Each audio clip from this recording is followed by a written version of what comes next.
this is Max. Welcome back to another CSR2 video.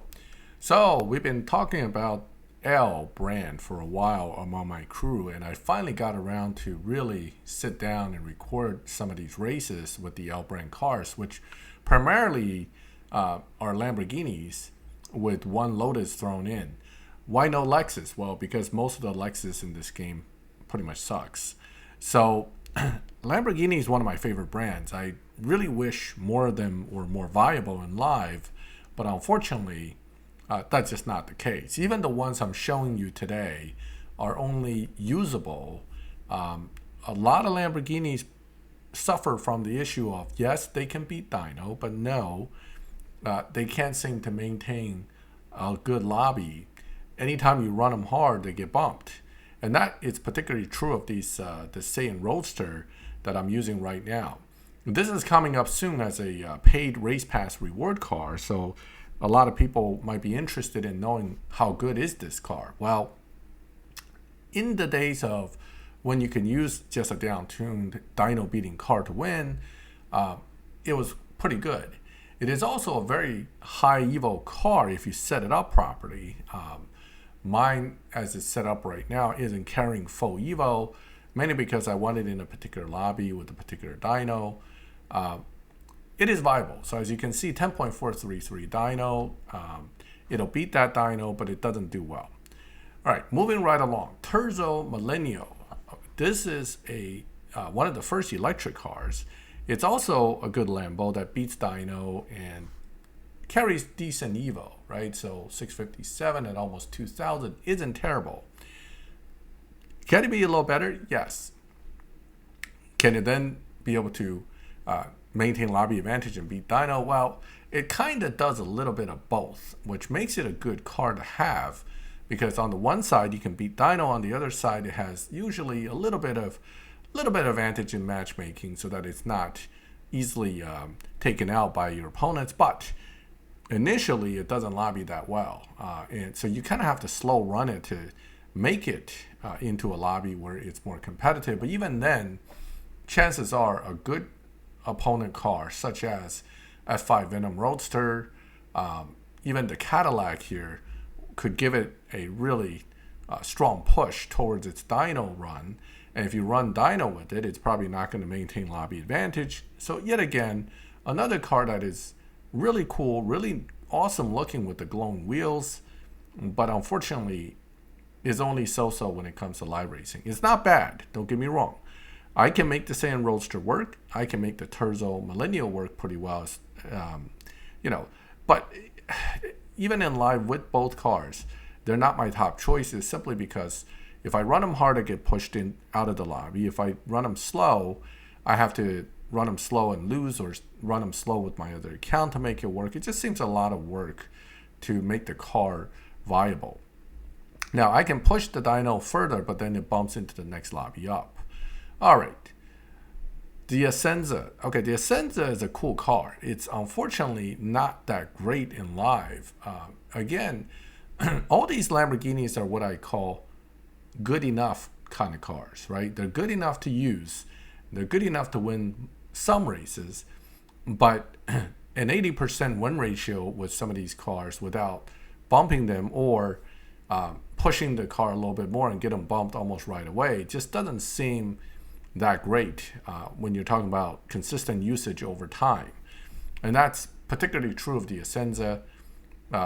Yes, it can win. And yes, I had to reset this car at least 3 times already in the last 3 weeks, simply because every time I run somebody who's got a half decent car and I run this car hard, next thing you know, I'm in a faster lobby. And it's annoying. Notice I'm kind of not seeing opponents in this particular lobby already.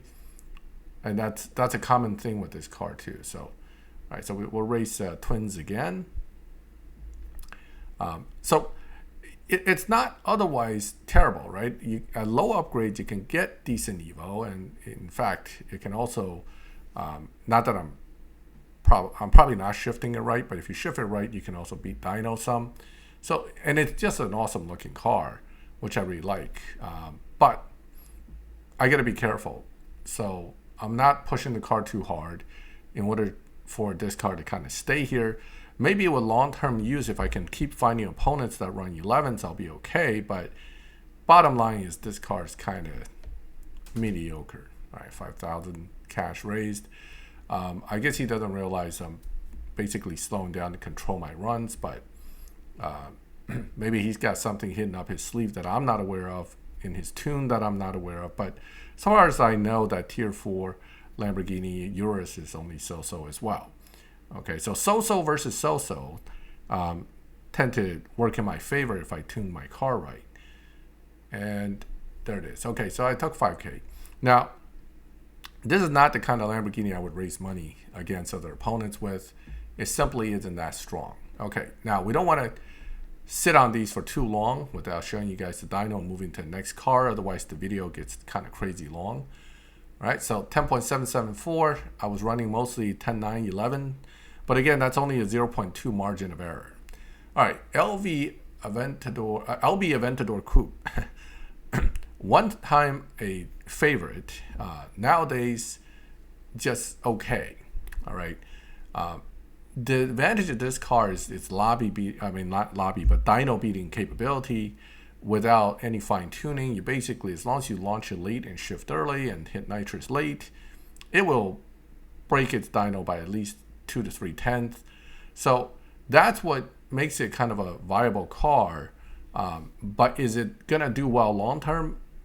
Depending on how you use it. I mean, I still see them in lobby now and then, and if they challenge a car that is otherwise also not getting real advantage in lobby, and it comes purely down to who can go faster, this car can still do all right. But it'll be pushed. I mean, it's going to have to run under its dyno to win. And it's almost hard to control it so it doesn't run under its dyno and still win. So it's kind of a tough car to use. But I do really like this car, and therefore that's why I'm still using it. And worst case is I have to slow run it to reset it so that it stays in a somewhat competitive lobby. Okay. Is it going to win against top cars in this lobby? Any lobby? No, because it doesn't start off with advantage. Most of those cars do. That means they start off at a faster dyno than you have. Plus, they can still, for example, this F5 Venom Roadster can still be tuned to further beat dyno. So it's going to make it really hard for you to beat one of those guys. Look how far ahead he is.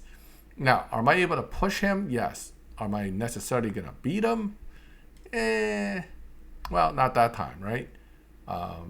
See how fast he's going? I mean, I can probably run a little quicker than that. I think the way I have this car set up, maybe if I get everything Goldilocks right, I can run a 9.99 or a 10.0x something, right? So let's take him on again. I want to see if he can go faster than that 10.06 that he did. I know I can probably squeeze a little more out of this car. Let's see how this plays out. This is going to be a tough one. It's very close. And how do we do?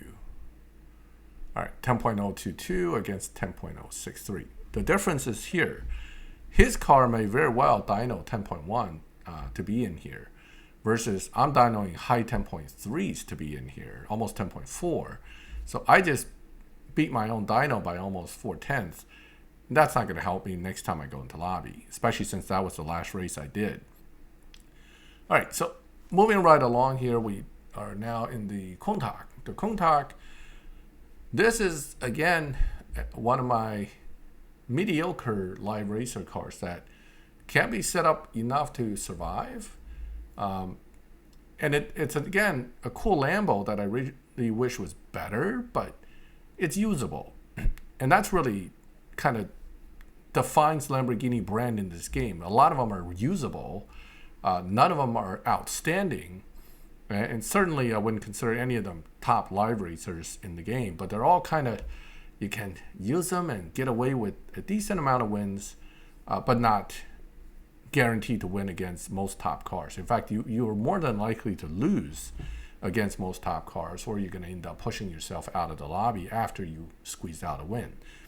And the Countach's no different. I've been playing with this car for a while, since getting it as a milestone. And so far, I've got it somewhat stabilized in the high 9s. but it's barely getting lobby advantage in the sense that, sure, I just raced the guy who ran 9.9 and my dyno's like a 9.7. So again, the 2/10. The 2/10 is what I kind of expect out of a average car. Okay, an average good car, not an average crappy car, but any half decent car will get at least a 2/10 lobby advantage if you play your cards right and tune it carefully. It's those 4/10 and 5/10 half a second cars that we like, because you have a half a second of lobby advantage plus potential dyno beating to make it really good in live. Maximum we tend to see without resorting to full dyno busting tunes, it's about a 0.7 difference between your dyno versus the opponents you're facing. Those are considered really good, and that tend to happen more in slower lobbies. So what did it? Yeah. Oh wow, that person ran really slow. Okay, but still, Countach, a viable, usable car. Let's take a look at its dyno. See what it dynos. 9.735. Okay, so again, 9.7 and 10 to 9.9 is not great. All right, the Ultimate, it's ultimately okay. It's certainly not an ultimate live racer. It's more like mediocre bad live racer. I would say the Countach is better. Okay, if you compare the two. The Ultimate really can only be used with low upgrades. As you upgrade it more, it becomes even less viable. So it's a very limited car. One of those, I would use it just because I want to, because it's cool. Not because I think I'm going to be able to go into a lobby and take on everybody and win without pushing my car beyond its limits. Oh, I think I slowed down too much on that one. All right. Okay, now that was bad. I mean, that opponent actually ran pretty slow, and I still screwed it up and lost it, but it's okay. So the Ultimate, much like the Countach, is okay, but not great. And this is, again, the theme with Lamborghini, as I was saying earlier. All these Lamborghinis I'm showing you are viable. They're all viable in live. They all can win some races, if not many races. But if you go into the wrong lobby with the right person in it that has a good tune with the right car, you're not going to win. And that is, unfortunately, the final reality of these Lamborghinis. I know when I go up against an opponent what my chances are, so for me it's not a big deal to use them. In the worst case, I'll just toss the race and slow down because I know it's a waste of my efforts. But generally speaking, I like to win, right? I mean, we don't race to lose.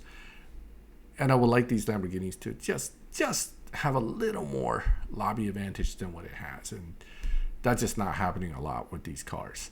And the Ultimate is no exception. It's, again, in this lobby where I'm at, let's go back and look at the dyno. You can see that I have about a 10th, maybe almost 2/10 advantage, but not quite. It's very close. And then anybody pushes me, I'm going to be running dyno or under, and soon I'm going to be in a lobby full of cars that runs my dyno. Okay, next one up is the Revolto. I only started building this car because one of my crew members told me it's really good. And I can tell you just by looking at Salty Cracker being in there that this is likely 11.4 lobby, because this car, much like, it's almost like the Ultimate with a different skin on. I mean, they're not quite the same, don't get me wrong. I do think they're different cars, but very similar in their matchmaking, very similar in their capabilities. A solid mediocre as far as live racing. I was hoping it would be better. I mean, the numbers didn't look that terrible. They actually look decent, but the ability to perform is only marginal. It's not great. Let's see what it ran there. Yeah, 11.6. So this is likely 11.4 lobby, maybe 11.6 if Salty Cracker there bumped themselves down a little bit. But those two LC500s can probably run 10.8 in here, and my car can't even run 11 in here. So that kind of gives you the gauge of good versus mediocre here. So again, Solid live racer if you control it and basically don't go against any really good cars. I'm not even sure it's going to do well against this car. I think this one, depending on how he has it set up, probably will beat me. Let me see. Okay. Let's see. The Rimac, by all accounts, is a pretty good live racer. I didn't build mine, so I can't really tell you for sure, but I still lost that race. And I did push it. Yeah, 11.2 in here is pretty quick for that Rimac. He's probably even dynoing like 11.27. I don't think that Remac's going to be a dyno buster. I haven't tried it. But regardless, I lost that. And I did try. I mean, I didn't drive the car and slow down on that. I just couldn't beat him. Right? So that kind of gives you the gauge. And here, those two guys, I know them. And I kind of know they can probably run like 10.8s in here. Okay. So moving right along. There's, look at the dyno. It's like a 11.3, I think. Yeah, 11.36. I could probably push that up a little bit, but if you put it under 11.34, you actually end up in a faster lobby. Okay, here we go. Lanzador. One of the first Lamborghinis that I'm actually going to tell you is pretty decent. Is it going to beat top cars in live racing? No.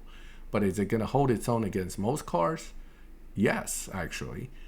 For a concept SUV, electric, and for an electric car in the game in general, this one is pretty easy to launch and pretty easy to drive. Now, I didn't shift it right there. I should let first gear run all the way and then nitrous second, but whatever. You can see it's holding its own all right in the front. I can actually slow down a little. This is fast becoming one of my favorite live racer Lamborghinis, not because I like the way it looks. I mean, quite honestly, I really like the way the CN Roadster looks and the Senza, but not this thing. But this thing happens to turn out to be one of the better Lamborghinis when it comes to live racing, so I kind of like it for that reason. I mean, if I want to use a Lamborghini and I want to actually do well and have a car that's competitive in most lobbies, in most tunes setups that I played with, this guy is it. I mean, it's just good. Is it super good? No. Is it very good? But it's good. In the sense that I would say among Lamborghinis, it's probably one of the top live racers. Okay. Is it easy to set up? Relatively, it is relatively easy to set up. As you can see, it carries pretty high evo at low upgrades. You won't see many of these Lamborghinis in really fast lobbies, mainly because they don't escalate well. So as the performance point gains jump up, when you get to like stage 4, stage 5 upgrades on some of the parts, the evo actually goes down. So the ratio becomes worse and worse. Common with low performance point high evo cars. Most of these guys, the mediocre ones top out in the 10 lobbies. The good ones top out in the 9s. The excellent, really good ones can get into 8s and 7s. But then you're down to maybe the list of 2-3 cars. So, but for a Lamborghini, I like this car. This one is good. In fact, I like it so much I'm doing more than 2 races. So let's go ahead and finish this, and we'll jump back and take a look at its dyno. As you can see, for this car at least, I can slow down almost every race and still maintain advantage and win. All right. So, add some gas. Okay. So, McFlying has disconnected. Let's go back. So again, this is probably one of the quote top Lambos when it comes to live racing. So let's take a look at its dyno with the tweaks. 10.6. Okay, so 10.6 running against 11 cars is pretty good. Okay, moving right along, an oldie but a goodie. Okay, does this car win against top cars? Well, speaking of top cars, I just got challenged by one. So the Aventador SVJ was one of the first cars I did a video for Lamborghini with very low upgrades. It actually carried high evo. Compared to the low performance point high evo cars of today, it's kind of mediocre. Again, the theme with Lamborghinis. But it also can be dyno, and if pushed, it can do okay. I mean, again, this is one of those cars that really I can sort of win against a lot of cars, but against a top car like the F5 Venom Roadster, I can push them, but I'm not going to ultimately be able to beat them. So this is the same lobby I was in earlier with the other 11.3 car. So let's see. I mean, some of these guys I know I can beat, but that F5 I was not able to take down. On the other hand, this guy here, was a decent tier 4 car back in the day. People still use it, but unfortunately nowadays it's just not as competitive as it was. So this one I have pretty good confidence my Lamborghini can hold its own against without having to go on too fast. I mean, can I actually slow down a little and boom, get a win. So that's a pretty easily controlled run. 11.5. Okay. Still, we're talking about probably 11.40, 11.6 lobby here with cars that I raced with a different car earlier. The fast guy in here just did a 11.0. Now, the really fast top cars may again be able to do 10.8 in here, but you're not going to see them very often. So the SVJ and the SVJ 63 are not the same car. The 63 is better. So if you have an SVJ Roadster sitting in your garage, you're like, oh man, I'm going to throw it together now. They're not the same car, so don't get confused. The 63 SVJ 63 Roadster is the one I'm actually using, and you want this one, not the regular SVJ Roadster, because there is one and they look almost identical, minus the number 63 painted on the car. So, all right. Oh, there's one of my teammates. Sky's the limit. Let me see if I can challenge him. Here we go. And we froze. Of course we froze. All right. All right. So, yeah, I was going to challenge my teammate, and I know his Porsche is pretty good and set up pretty well. I just was curious. But anyway, 11.305 dyno. Remember, I ran almost a 11.0 against the first car. All right, so I skipped the next Lamborghini in my garage simply because it's a hard car to explain, and I'm not going to do it on this video. Just know that car's fully maxed, and I was testing a theory of live racing matchmaking with it. Even though it's in my live racing garage, it doesn't really bear showing you guys much because I can't explain much with it. So let's move on to the last car in the series, and right now we're looking at the Lotus Evija. Now, for an electric car, it's relatively easy to drive, so that makes it a good car. The other piece is that with just a few upgrades, it carries enough Evo to be pretty decent. So that's another positive. So it's actually a decent live racer, particularly with low upgrades. Although at the low level of upgrades I have, the current Evo isn't that impressive. It can be better, you know, as I upgrade it more, it might be a little bit better, but it seems like it probably will need some stage 6s to truly shine.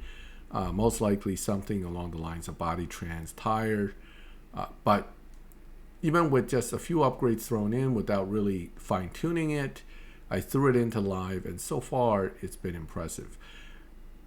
Again, this is a car that was recommended by my crewmates. That's the only reason I decided to finally build it a little bit, just to because also it's an L brand car, and one of the few Lotus in the game in tier 5. In fact, the only Lotus in tier 5 that can actually be decent in live. Lotus Emera is also pretty good in tier 4, and the Lotus 430 GT, I believe, is another one that's in tier 4 that people still use. None of them are super good, although the Emera is pretty decent, but the Evija definitely comes out looking pretty good as far as the live racer is concerned. So here it is, 12.3. Again, I haven't put a whole lot of upgrades in there. I think I'm on stage 4 transmission and stuff, but usable, and may in fact be good once you upgrade it further.